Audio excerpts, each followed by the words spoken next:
ചതിയനാ, വഞ്ചകനാ. പുറത്തൊരു മുഖവും ഉള്ളിൽ മറ്റൊരു മുഖവുമാണ് അയാൾക്ക്. നീ എന്റെ നല്ല ഫ്രണ്ട് ആണെന്നാ ഞാൻ കരുതിയത്. എല്ലാം അറിയാവുന്ന നിനക്കെങ്കിലും എന്നോട് പറയാമായിരുന്നു. അഖില പ്ലീസ്, എന്റെ അവസ്ഥ തനിക്ക് മനസ്സിലാവില്ല. എന്റെ മനസ്സ് വായിക്കാനും തനിക്ക് കഴിയില്ല. മനസ്സാർ ഇനി പേര് കേൾക്കണ്ട എനിക്ക്. അഖില, ഞാൻ തന്റെ നല്ല ഫ്രണ്ട് തന്നെ ഇൻ എവറി സെൻസ്. ഞാൻ പറയുന്ന ഒന്ന് കേക്ക്. ഒരു തവണ കൂടി മനസ്സാറിനെ. പറഞ്ഞില്ലേ അഖില പ്ലീസ്. ഐ എം സോറി, ഞാൻ പോകാം. രക്തം വരുന്നു. സാരമില്ല, നിക്കൂ. സോറി കിച്ചു, എനിക്കെന്നെ നിയന്ത്രിക്കാനായില്ല. അഖിലയുടെ ഫീലിംഗ്സ് എനിക്ക് മനസ്സിലാവും. തന്റെ സ്ഥാനത്ത് ഞാനാണെങ്കിലും ഇങ്ങനെയൊക്കെ ചെയ്യൂ. നമ്മളിലൊക്കെ ഓരോ കുറവുകളുണ്ട് അഖില. അത് നമ്മളറിയാതെ മറ്റു പലരെയും വേദനിപ്പിച്ചെന്നിരിക്കും. എനിക്ക് വേണ്ടി ഒരു തവണ, ഒരൊറ്റ തവണ താൻ മനസ്സാറിനെ കാണണം പ്ലീസ്.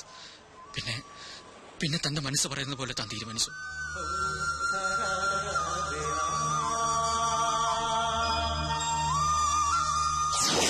ഇനി എന്താ പറയാനുള്ളത്? ഒരു നുണ മറയ്ക്കാൻ മറ്റൊരു നുണ, അല്ലാതെന്താ? അഖിലയോട് ഞാൻ ഒരു നുണയും പറഞ്ഞിട്ടില്ല. ഇല്ലായിരിക്കാം, പക്ഷേ പറയേണ്ട ഒരു സത്യം മാത്രം പറഞ്ഞില്ല. നിങ്ങൾ വിവാഹിതനാണെന്ന സത്യം. ഇല്ല, പറഞ്ഞില്ല. എന്തുകൊണ്ട്? അത് സത്യമല്ലാത്തതുകൊണ്ട്. രഞ്ജു എന്റെ അമ്മാവന്റെ മകളാണ്. സ്നേഹിച്ച പുരുഷൻ വിവാഹത്തലേന്ന് കാലുമാറിയപ്പോ മറ്റേതൊരു പെൺകുട്ടിയെയും പോലെ മാനസികമായി അവളും തകർന്നുപോയി. 3 ദിവസം ബോധം നശിച്ച ആശുപത്രിയിൽ കിടന്ന അവൾ ബോധം വന്നപ്പോൾ ആദ്യം മുന്നിൽ കണ്ടത് എന്നെയാണ്. സത്യത്തിൽ എന്റെ ദുരവസ്ഥ അവിടെ തുടങ്ങിയായിരുന്നു. അവളുടെ വിവാഹം കഴിഞ്ഞെന്നും അവളെ സ്നേഹിച്ച ചെറുപ്പക്കാരൻ ഞാനാണെന്നുമുള്ള വിചിത്രമായ വിചാരം എങ്ങനെയോ മനസ്സിൽ കടന്നുകൂടി. അത് തിരുത്താൻ പോയപ്പം ആകെ വയലന്റായി. ഡോക്ടറുടെ നിർദ്ദേശപ്രകാരം ഇന്നും ഞാൻ അങ്ങനെ അഭിനയിക്കുകയാണ്. അഖിലയ്ക്ക് ഓർമ്മയില്ലേ, ഞാൻ അവളുടെ ഭർത്താവാണെന്ന് അവളെന്ന് പറഞ്ഞപ്പം ഒപ്പം ഉണ്ടായിരുന്ന അമ്മു ഒന്നും മിണ്ടിയില്ല. എന്തുകൊണ്ട്? മിണ്ടിയാൽ അവിടെ ഒരു സീൻ ഉണ്ടാവുമെന്ന് അമ്മുവിനും അറിയാം. പാവം അമ്മുവിന് പോലും അഭിനയിക്കേണ്ടി വന്നു. ആ അവസ്ഥയിൽ ഞാൻ സ്നേഹിക്കുന്ന പെൺകുട്ടിയാണ് അഖിലയെന്ന് രഞ്ജുവിനോട് പറഞ്ഞാൽ എങ്ങനെയിരിക്കും? ഒന്ന് ആലോചിച്ച് നോക്ക്. അടുത്ത മാസം ചികിത്സയ്ക്കായി അവൾ ബാംഗ്ലൂർക്ക് പോവുകയാണ്. ഇനി അഖില എന്നോട് പിണങ്ങിയാലും ശരി, എന്നെ വെറുത്താലും ശരി, പഴയ രഞ്ജുവിനെ വീണ്ടെടുക്കാൻ വേണ്ടി എനിക്ക് അഭിനയിച്ചേ പറ്റൂ. സോറി.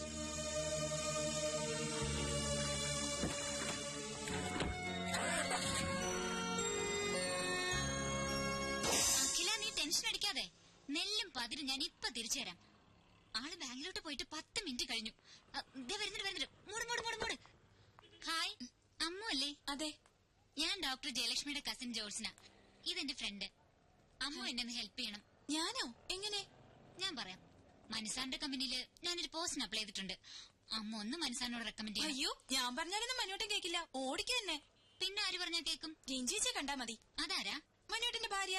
ചേച്ചി പറഞ്ഞ മനോട്ടിനെ കേൾക്കാതിരിക്കാൻ പറ്റില്ല. ആ ചേച്ചിക്ക് എന്തോ അസുഖം. അസുഖോ? എന്തസുഖം? അല്ല, എന്തോ മെന്റൽ പ്രോബ്ലം. മൈ ഗോഡ്, നിങ്ങൾ എന്താ ഈ പറയുന്നേ? നിങ്ങൾക്ക് എവിടെ നിന്ന് ഈ ന്യൂസ് കിട്ടിയത്? മനോട്ടന്റെ ചെവിയിലെങ്ങാൻ ഇതെത്തണം. അയ്യോ കുട്ടി, ആരാ പറഞ്ഞതെന്ന് ഓർമ്മയില്ല. പക്ഷേ എന്ത് പക്ഷേ? ആദ്യം മനോട്ടിനെ കുറിച്ചും കമ്പനിയെ കുറിച്ചും ശരിക്കും മനസ്സിലാക്കുക, എന്നിട്ട് മതി ജോലിക്ക് ചേരുന്നൊക്കെ.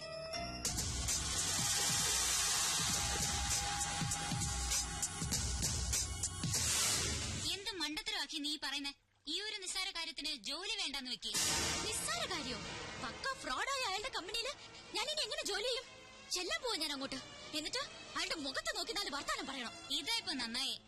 അയാൾ ഒരു പക്ക ഫ്രോഡാണെങ്കിൽ നീ ഒരു പക്ക ഫൂളാണെന്നേ ഞാൻ പറയൂ. ഐമാറ്റ് കമ്പനിയിലെ മോഡലാകണമെന്ന് നീ കുറെ കൊതിച്ചതല്ലേ? ഇപ്പൊ അത് കിട്ടുകയും ചെയ്തു. പറയുന്ന പണവും തരുന്നുണ്ട്. എന്നിട്ട് അതൊക്കെ വേണ്ടാന്ന് വെക്കുന്ന നീ ഒരു ഫൂളല്ലേ? ഞാൻ പിന്നെ എന്താ വേണ്ടത്? അയാൾ ഇങ്ങോട്ട് കളിച്ചതുപോലെ നീ അങ്ങോട്ടും കളിക്കണം. അയാള് പറഞ്ഞ കള്ളക്കഥ വിശ്വസിച്ചതായിട്ട് നീ അഭിനയിക്കണം. എന്നിട്ട് അയാളായിട്ട് വട്ടം ചുറ്റിക്കണം. ഇനി ഒരു പെണ്ണിനോടും ഈ മാതിരി കാട്ടാതിരിക്കാൻ ഒരു ഷോക്ക് ട്രീറ്റ്മെന്റ്.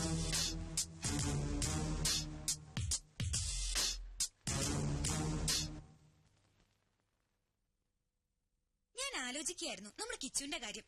കിച്ചുവിന് എന്ത് പറ്റി? പച്ച പാവായിരുന്ന ചെക്കൻ ഇത്ര പെട്ടെന്നൊരു കല്യാണം കഴിച്ചു എന്ന് എനിക്ക് വിശ്വസിക്കാനേ വയ്യ. ഈ പ്രേമത്തിന് കണ്ണില്ലെന്നല്ലേ? ഇതും ചെയ്യും, ഇതിനപ്പുറവും ചെയ്യും. നമ്മളും അങ്ങനെ തന്നെ ആയിരുന്നല്ലോ. നിന്റെ അച്ഛന്റെ കണ്ണു വെട്ടിച്ച് 1 കൊല്ലമല്ലേ പ്രേമിച്ച് നടന്നത്? അതിന് ഇയാള് പച്ച പാവൊന്നും ആയിരുന്നില്ലല്ലോ. പാവമാണോ പിഴയാണോ എന്ന് ഇങ്ങനെയൊക്കെയല്ലേ അറിയുന്നത്. അവന്റെ കണ്ണിന്റെ പുറത്തൊരു കറുത്ത പാറ വീണ് കിടക്കുന്ന കണ്ടില്ലേ? ലവിന്റെയാ. ഏതായാലും നമ്മുടെ കമ്പനിയിലെ ഒരു സ്റ്റാഫ് അല്ലേ, നമുക്കൊരു വിവാഹ സമ്മാനം കൊടുക്കണം. അതെ അതെ, ഞാനും അത് ആലോചിച്ചു. നാളെ തന്നെ ഒരു ഗിഫ്റ്റ് വാങ്ങിച്ചു കൊടുക്കും. അയ്യോ അതുപോരാ, ഒരു സർപ്രൈസ് ആവട്ടെ. നമ്മൾ തന്നെ അത് നേരിട്ട് അവരുടെ വീട്ടിൽ കൊണ്ടുപോയി കൊടുക്കും. അവരുടെ വീട്ടിലാ? അതെ, അതിനെന്താ? ഒന്നുമില്ല, പക്ഷെ നമ്മുടെ ശമ്പളം വാങ്ങുന്ന നമ്മുടെ സ്റ്റാഫിന്റെ വീട്ടിൽ നമ്മൾ പോകുന്നത് അത് വേണോ? വേണം. ഈ മനുവേട്ടന്റെ ഒരു കോംപ്ലക്സ്. മനുവേട്ടൻ വരുന്നില്ലെങ്കിൽ വരണ്ട, ഞാൻ പൊയ്ക്കോളാം. വേണ്ട വേണ്ട, നമുക്ക് ഒരുമിച്ച് പോകാം, അതാ എല്ലാവർക്കും നല്ലത്. സാർ, ഇത് വെറുതെ കുഴപ്പത്തിനാണ്. ഒരിക്കലൊരു നുണ പറഞ്ഞു, രഞ്ജി ചേച്ചി അത് വിശ്വസിക്കുകയും ചെയ്തു. ഇനിയെങ്കിലും ഇതൊന്ന് നിർത്തിക്കൂടെ? നിർത്താമായിരുന്നു, പക്ഷെ അവൾ വിശ്വസിച്ചു പോയില്ലേ. ഇനി പൊളിഞ്ഞാലാണ് കൂടുതൽ കുഴപ്പം. കറക്റ്റ്. ഈ കിച്ചുൻ എന്താ പറഞ്ഞാ മനസ്സിലാവാത്തത്? കണ്ടോ കണ്ടോ, അഖിലയ്ക്ക് കോമൺ സെൻസ് ഉണ്ട്. പിടിച്ചു നിൽക്കാൻ ഞാൻ ഒരു നുണ പറഞ്ഞുപോയി. അതിൽ നിന്ന് രക്ഷപ്പെടാൻ ഞാൻ എന്തോ ചെയ്യണം? തൂങ്ങിച്ചാവണോ? Yes sir. ഏ, ഞങ്ങൾ ഇപ്പൊ എന്താ ചെയ്യേണ്ടത് സാറ് പറ. ഒരൊറ്റ മണിക്കൂർ നേരത്തെ കാര്യം. നാളെ രാത്രി ഞങ്ങൾ രണ്ടുപേരും നിന്റെ വീട്ടിൽ ഡിന്നറിന് വരുന്നു. മടങ്ങി പോകുന്നത് വരെ ഞങ്ങളുടെ മുമ്പിൽ ഭാര്യ ഭർത്താക്കന്മാരെ നിങ്ങൾ അഭിനയിക്കുന്നു. അത്രേ ഉള്ളൂ. സിമ്പിൾ അല്ലേ? അതിലും സിമ്പിളായി വേറൊന്നുണ്ട്. എന്താ? ഞങ്ങൾ ഹണിമൂണിന് പോയെന്ന് പറഞ്ഞ പോലെ.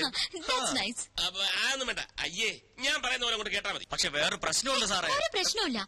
കിച്ചുൻ എന്താ എത്ര ഭയം? ഞാൻ റെഡിയാ. അതല്ല പ്രശ്നം. എന്റെ വീട് കണ്ട ഒരു വിവാഹിതന്റെ വീടാണെന്ന് പറയേയില്ല. അതെന്താ, നിന്റെ വീട്ടിന് മുമ്പിൽ എഴുതി വെച്ചിട്ടുണ്ടോ ഞാൻ വിവാഹിതനല്ലേ എന്ന്? അങ്ങനെ എഴുതി വെക്കേണ്ട ആവശ്യമില്ലല്ലോ സാർ. ഒരു ഡൈനിങ് ടേബിൾ ഇല്ല, ഒരു അലമാരിയില്ല, ഒരു സോഫ സെറ്റ് ഇല്ല, ഒരു വാഷിംഗ് മെഷീൻ ഇല്ല, പിന്നെ ഒരു ടിവി ഇല്ല, ഫ്രിഡ്ജ് ഇല്ല, കിച്ചൺ വെസൽസ് ഇല്ല. അയ്യോ, പിന്നെ മെയിൻ ഐറ്റം ഒരു ഡബിൾ കോട്ട് ബെഡ്. നിങ്ങൾക്ക് കിടന്ന് ഇങ്ങനെ. ഓ, എന്നാ പിന്നെ ഒരു കൊച്ചിനെ കൂടെ വേണ്ടിയില്ല. എന്താന്ന് വെച്ചാ വാങ്ങി. ഞാൻ ഡബിൾ കോട്ട് വേണ്ട. അയ്യോ, രഞ്ജു ചേച്ചി ചോദിച്ചാൽ ഞാനെന്ത് പറയും? ഡബിൾ കോട്ട് റിപ്പയറിന് കൊടുത്തിരിക്കാന്ന് പറഞ്ഞാൽ മതി. ചെല്ലി. ഒരു ഡബിൾ കോട്ട് എന്തെല്ലാം പുലിവാലാ ദൈവമേ.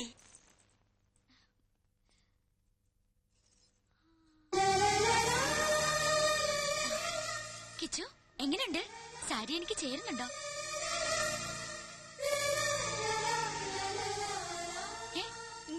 ഈ വേഷത്തിൽ താൻ സുന്ദരിയായിരിക്കുന്നു. അല്ലെങ്കിൽ ഞാൻ സുന്ദരിയല്ലേ? എന്നല്ല, ഇപ്പൊ കണ്ട ഒരു നവവധുവിനെ പോലെ തന്നെയുണ്ട്. അയ്യേ, ഇതൊന്നൊരു വേഷം കിച്ചു. പുതിയ ഷർട്ട് ഇട്ട് നിൽക്കാൻ ഞാൻ പറഞ്ഞതല്ലേ. ഇതൊക്കെ ഞാൻ ഇവിടെ വാങ്ങി വെച്ചിരിക്കുന്നത്. ഇതൊക്കെ മതിയെന്ന്. പോരാ, അഖിലയുടെ ഹസ്ബൻഡായി അഭിനയിക്കാൻ ഇത്രയും ഗ്ലാമർ പോരാ. ഊരിക്കേ. ഇനി ഇത് അങ്ങോട്ടിട്ടെ.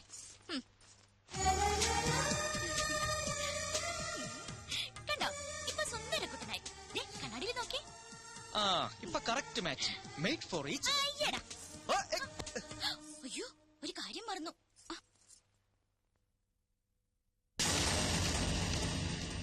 അത് വേണ്ട. ഒരു പെണ്ണിന്റെ നെറുകയിൽ ആദ്യമായി സിന്ദൂരം അണിയിക്കേണ്ടത് താലി കെട്ടിയ പുരുഷനാ. ആ പാവത്തിന്റെ ചാൻസ് നഷ്ടപ്പെടുത്തണ്ട. മനസ്സറെത്തി. ഗുഡ് ഈവനിങ് ചേച്ചി, വരൂ അകത്തോട്ടിരിക്കാം. എങ്ങനെയുണ്ട് ചേച്ചി എന്റെ കുടില്? കുടിലോ? ഇതൊരു കുട്ടി കൊട്ടാരല്ലേ? താങ്ക്സ്. മനുവേട്ടൻ എപ്പോഴും പറയാറുണ്ട് കിച്ചു വളരെ ഇന്നസെന്റ് ആണെന്ന്. ആണോ? എന്നാ ഒരു താങ്ക്സ് കൂടെ. എന്നാ കിച്ചുനൊരു ഇത്തിരി കള്ളത്തരുണ്ടെന്ന്. താങ്ക്സ്. അയ്യോ, കള്ളത്തരോ? അതെന്താ? ഒരു കാര്യം മാത്രം കിച്ചു മനുവേട്ടനോട് ഒളിച്ചു വെച്ചു. എന്ത് കാര്യം? കല്യാണ കാര്യം. അത് ഞങ്ങളാരും അറിഞ്ഞില്ല. അത് ഞാനും അറിഞ്ഞില്ല. അല്ല, ഇതൊക്കെ പെട്ടെന്ന് അറേഞ്ച് ചെയ്തുകൊണ്ട് ആരെ അറിയിക്കാൻ പറ്റില്ല എന്ന് പറയുന്നത് വരികയായിരുന്നു. കിച്ചു നന്നായിട്ട് വീട് അറേഞ്ച് ചെയ്തിട്ടുണ്ടല്ലോ. താങ്ക്സ്. അത് ഒറ്റ ദിവസം കൊണ്ട്. എന്ത്? അല്ല, ഈ കല്യാണം പെട്ടെന്നായതുകൊണ്ട് എല്ലാം ഒറ്റ ദിവസം കൊണ്ട് സെറ്റപ്പ് ആക്കി പറയുമായിരുന്നു. ഇപ്പൊ ഈ പെയിന്റിംഗ് എങ്ങനെയുണ്ട്? അഖില വരച്ചതാ? അഖില പെയിന്റ് ചെയ്യൂ. പിന്നെ ഈ മുറി മുഴുവൻ പെയിന്റ് ചെയ്ത് അഖിലല്ലേ? മനസ്സിലായില്ലേ? ഒരു തമാശ പറയാൻ ശ്രമിച്ചതാണ്. Hello, thank you. വരൂ ചേച്ചി. എങ്ങനെ ഉണ്ടായിരുന്നു സാർ?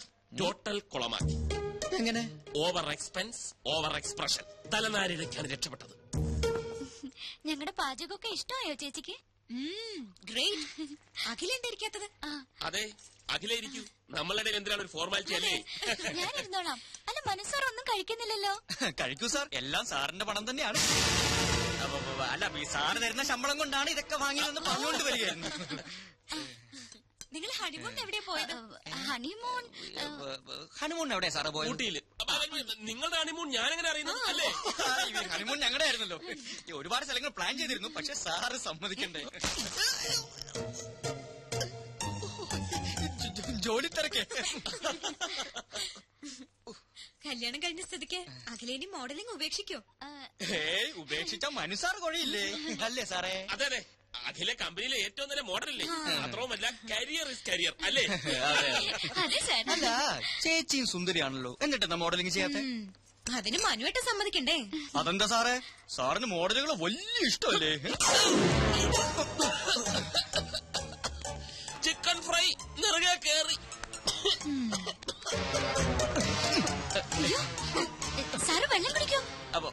പോയി സ്വീറ്റ്സ് എടുത്തോണ്ട് വാ. സാറിന് ഞാൻ വെള്ളം സാറിന് ഞാൻ വെള്ളം കുടിപ്പിക്കാം. കിച്ചു പോയി സ്വീറ്റ്സ് എടുത്തോണ്ട് വാ.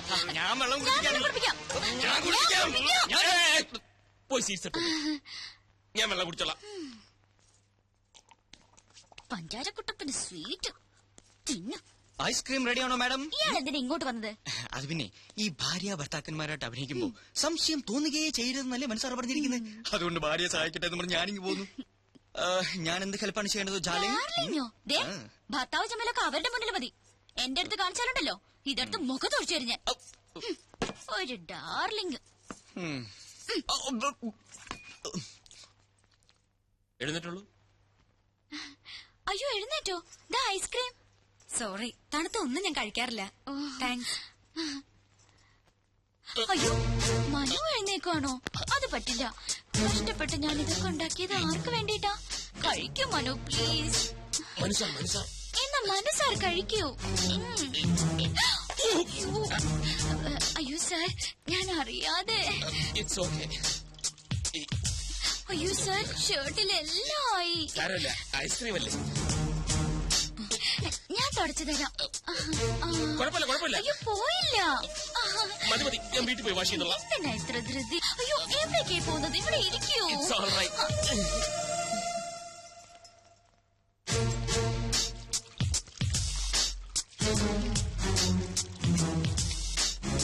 പോയോ? ഇനി എപ്പോഴാ കാണുന്നത്? നിക്കൂന്നേ.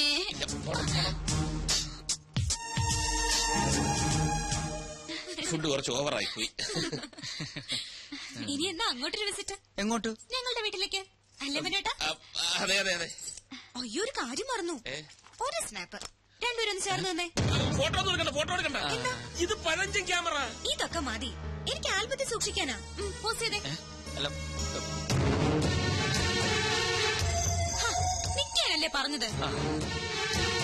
അങ്ങനെ അല്ല കിച്ചു, തോളി കൈയിട്ട് നിൽക്കാൻ. തോളി കൈയിടണ്ട. അത് out of fashion. Out fashion എങ്കിൽ ഔട്ട് ഫാഷൻ. കിച്ചു കൈയിട്ടെ.